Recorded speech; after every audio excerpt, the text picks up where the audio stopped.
قرآن کریم میں کچھ ایکسکیوزز بیان کیے گئے گناہ کے. وجدنا علیہ آباءنا، اس کی ایک گناہ کی توجہ ہوتی ہے کہ ہم دیکھتے ہیں ہمارے ماں باپ یہی کرتے تھے،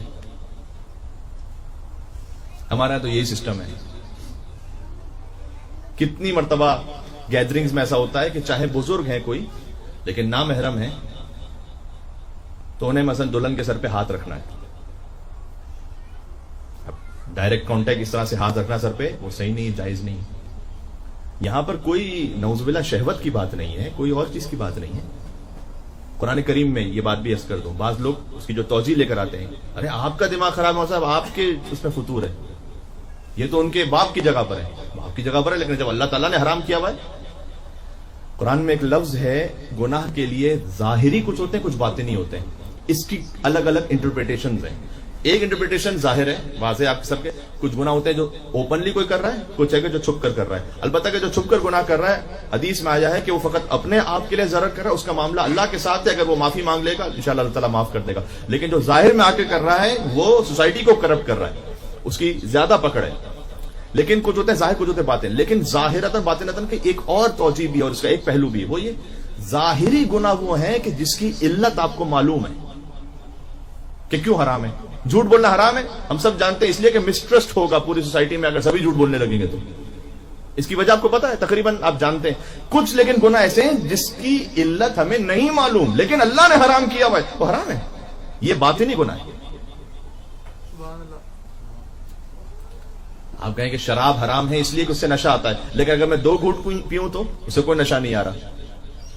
اس کی علت کیا ہے وی ڈونٹ نو، لیکن ایک قطرہ بھی اللہ نے حرام رکھا ہے. یہ ہے باطنی گناہ. باطنی گناہ کا مطلب یہ نہیں کہ ہمیں کرنے کی اجازت مل جائے گی کیونکہ ہمیں علت نہیں سمجھ میں آ رہی ہے.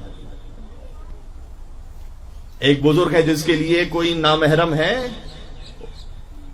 وائس ورثہ ایک خاتون ہے کوئی بزرگ جن کے لیے کوئی دولہا نامحرم ہے. فرض کیجیے میں مثال دے رہا ہوں، ایک اجازت نہیں مل جائے گی کہ آپ کے سر پہ ہاتھ رکھ کے دعا دیں گے اس لیے کہ نامحرم ہے.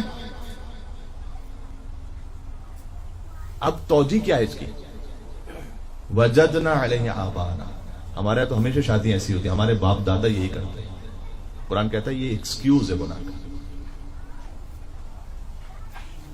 عذر گناہ بدتر از گناہ.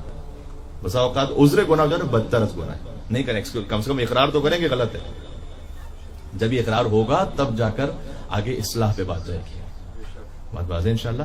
تو آج کی گفتگو کا خلاصہ کیا ہوا کہ متقی کی صفت پہلی یہ کہ جس پر ہماری بہت زیادہ بات تو نہیں ہو سکی، لیکن ينفقون فی السراء والضراء، تنگ دستی میں کشادگی میں اللہ کی راہ میں خرچ کرتے ہیں. دوسرا یہ کہ اپنے غصے کو ضبط کرتے ہیں. تیسرا یہ کہ لوگوں کو معاف کرتے ہیں، احسان کرنے والے ہوتے ہیں. اور اگر ان سے کوئی گناہ ہوتا ہے ذکر اللہ، فوراً اللہ کو یاد کرتے ہیں کہ غلط ہوا. وَلَمْ يُصِرُّ عَلَى مَا فَعَلُوا، اور ریپیٹ نہیں کرتے، اصرار نہیں کرتے اس گناہ کو کہ جو ایک دفعہ ہو چکا ہے، ریپیٹڈلی کرتے رہیں. اللہ تعالی ہمیں گناہ کے شر سے محفوظ رکھے، اہل بیت علیہ السلام کے راستے پر چلنے کی توفیق عطا فرمائے.